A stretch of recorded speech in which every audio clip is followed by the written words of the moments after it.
Estamos conversando con Nicolás Lynch sobre el giro a la izquierda en América Latina, su situación actual, el Perú como excepción y cuáles son las perspectivas. Entonces queremos comenzar por afirmar una cosa que es contundente. En América Latina ha habido un giro a la izquierda, 12 gobiernos han roto con la lógica predominantemente neoliberal en los últimos 20 años. ¿Cómo surgió esto y qué nos está dejando? Yo creo que lo que sucede en la actualidad es que los países más grandes, con la mayor cantidad de población, el Producto Bruto más importante, entre 1998 y el presente, o sea, 17, casi 20 años, dan un giro político de proporciones. Un giro político que yo creo en esa magnitud no había existido casi desde nuestra independencia, ¿no? Y que significa lucha por soberanía nacional, un rol del Estado más importante, políticas distributivas de gran énfasis, intentos, con matices por supuesto en cada país, de participación democrática distintos a los que ocurría antes, ¿no? Y esto crea un escenario en la región, crea un escenario que se plasma en la existencia, por primera vez también en muchas décadas, de un espacio de autonomía frente al norte, de un espacio de autonomía frente a Estados Unidos, ¿no? Esto se da por contraste con ¿qué cosa? Esto se da por contraste con esa democracia, ese paquete, democracia de élites y ajuste permanente que nos traen las famosas transiciones de los años 70 y 80, que efectivamente fueron un camino de escape, como decía Carlos Franco, de las dictaduras militares, del horror de las dictaduras militares, sobre todo en el cono sur de América Latina, pero que supusieron casi inmediatamente el desarrollo de políticas económicas neoliberales que llevaron a ajustes en algunos casos atroces, como fue el caso del Perú, pero también en Argentina, en el Brasil, en Venezuela se frustra, en Chile, etcétera, ¿no? Que llevan a una reacción básicamente popular, ¿no? Estos gobiernos surgen en Venezuela, tienen como antecedente principal el Caracazo, en Argentina el que se vayan todos, en Brasil las movilizaciones que llevan el PT al poder, en Ecuador y Bolivia de la misma manera, etcétera, etcétera, etcétera. O sea, son una reacción a un pasado de ajuste neoliberal, ¿no? Ahora, no en toda la región se produce lo mismo. En su momento más alto son 12 gobiernos que desarrollan, repito, con matices este tipo de políticas, ¿no? En algunos países, como en el Perú, suceden movimientos de signo contrario. Nosotros lo que tenemos es, a partir del triunfo de Fujimori del 90 y del golpe de Estado del 92, la implementación de un brutal ajuste económico, y luego con el regreso de la democracia, una democracia pero en un sentido más bien conservador del término. O sea, Nicolás, y la pregunta es ¿por qué? Porque digamos, son los 12 más importantes, si tú cuentas el PBI, los recursos, la canasta exportadora, es la economía de la región que gira. Claro, salvo México, digamos. Salvo México, tiene una historia pues totalmente diferente. Particular, de la Estados revolución Unidos, del 10 y tiene una transición democrática medio hacia la derecha desde los 80, en fin, es una historia diferente, pero debajo de México se produce este giro. Colombia es una excepción, pero Perú es la más radical excepción por el carácter tan radical de su neoliberalismo en términos del ajuste que se hizo y de la persistencia de esta política casi no tocada entre los 90 y... O sea, ¿por qué en unos sí y en otros no? ¿Por qué el Perú es una excepción tan notable de este giro a la izquierda? Yo creo que es tan fuerte el giro en Brasil, Argentina, Venezuela, pero también en Bolivia, Ecuador, etcétera, porque por diversas circunstancias nacionales se desarrollan movimientos sociales muy importantes de resistencia al neoliberalismo, que después logran traducirse en alternativas de gobierno post-neoliberal. En el Perú, el movimiento social que se desarrolla de manera importante durante 30 años, entre el 60 y el 90, con todos los matices que podemos ponerle, es derrotado entre fines de los 80 y principios de los 90. Y creo que nunca medimos bien la magnitud de esa derrota, ¿no? Fue una derrota atroz para el movimiento popular. Y el ajuste que se impuso encima, que continúa hasta el día de hoy, ha profundizado esa fragmentación política. Y sobre todo, esa hegemonía ideológica. Es una hegemonía ideológica que se construye haciendo tabula rasa de lo anterior, ¿no? Esa es la gran diferencia, creo yo, la capacidad del movimiento social de resistir y pasar a lo ofensivo. Acá eso no existió. Eso no existió por la profunda ruptura que hubo a principios de los 90, ¿no?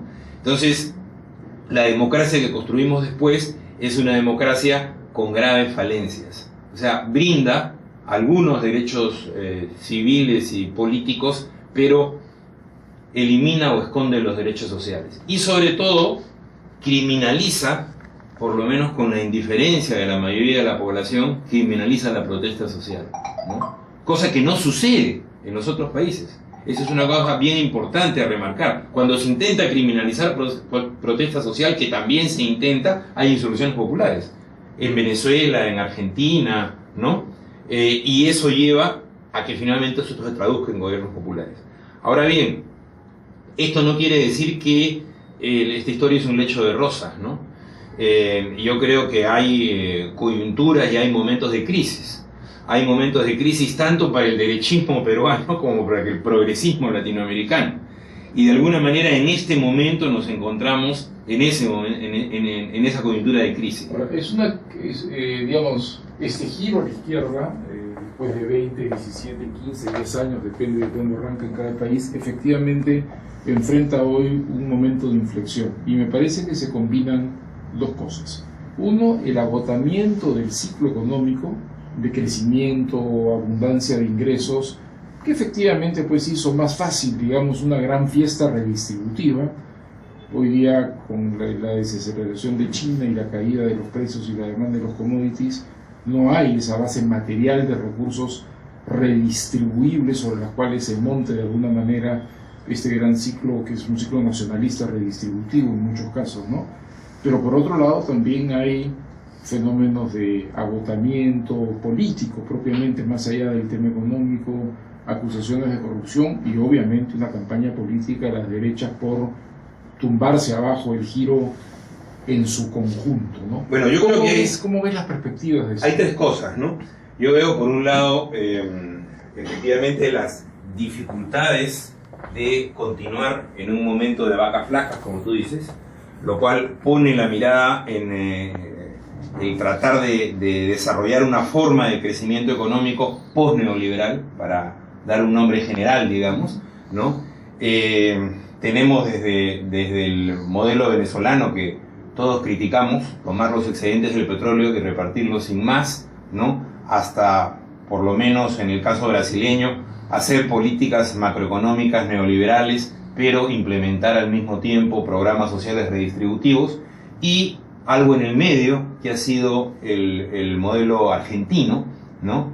Yo creo en los últimos 3 años bastante bien manejado por el grupo de Axel Kicillof, el actual ministro de Economía, ¿no? Donde logra mantener un equilibrio entre redistribución y una mediana inflación, digamos, ¿no?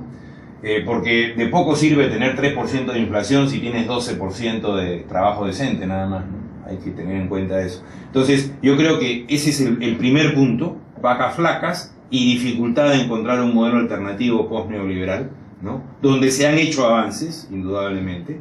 Un segundo tema es el tema democrático, ¿no? En el tema democrático hay, esto también es indudable, hay problemas en esta polarización que suponen estos gobiernos progresistas. Porque claro, desarrollan proyectos de cambio social, de reforma social más o menos radical, y esto produce una oposición en las clases propietarias muy grande, ¿no? Entonces esto causa un tema de polarización política.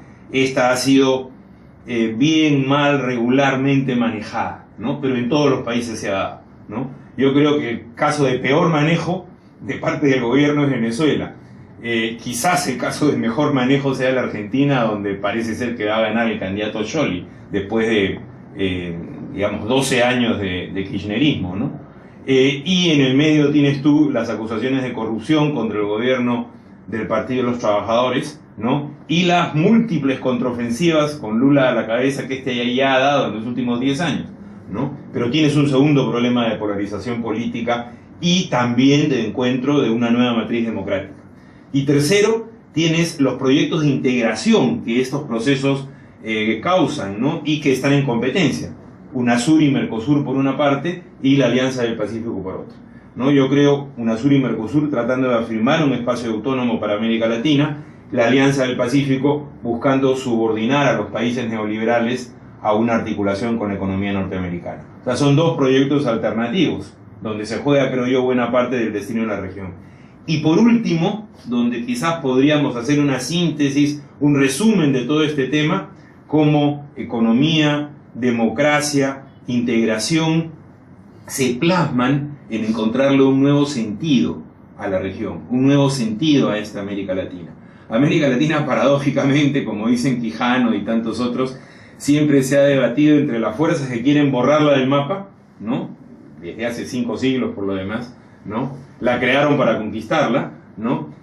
Hasta, digamos, diversas fuerzas interiores, internas latinoamericanas que han tratado de darle un sentido a la región, ¿no? Esta ha sido preocupación de literatos, políticos, economistas, Preivich, Aya de la Torre, Octavio Paz, etcétera, etcétera. Entonces, estamos en un momento de redefinición de América Latina, ¿no? Y, curiosamente, el derechismo local, el derechismo peruano entra en crisis, ¿no? Porque se agota también para sus propósitos este modelo de, en fin, exportación de materias primas, que algunos llaman extractivista, ¿no? Se agota también y se le abren oportunidades, entonces, ¿no? Frente a este agotamiento del modelo. Oportunidades políticas y, lógicamente, la gran tentación es sumarse a esta América Latina progresista, que en mi concepto, creo yo, sería darle un impulso más, ¿no? A llegrar una nueva identidad latinoamericana, ¿no? O sea que tarde, pero hay todavía el espacio para que el Perú se sume a este giro a la izquierda. Bueno, siempre llegamos tarde, ¿no? Llegamos tarde al populismo con Velasco, llegamos tarde a la democracia una década después, ahora llegamos tarde al giro a la izquierda, no sé, o por lo menos a una recomposición del mismo, porque yo creo que estos procesos también necesitan autocrítica y también necesitan recomposición. No se trata de tomar la plata que nos da una renta de exportación sojera, ganadera o petrolera y repartirla como si fuera de billete libre, ¿no? Yo creo que se trata de encontrar un modelo económico sustentable en largo plazo para darle bienestar a nuestro pueblo. El reto está planteado entonces, ¿cómo nos sumamos al giro a la izquierda latinoamericano en las nuevas circunstancias económicas y políticas que la vida nos pone por delante? Muchas gracias. Excelente.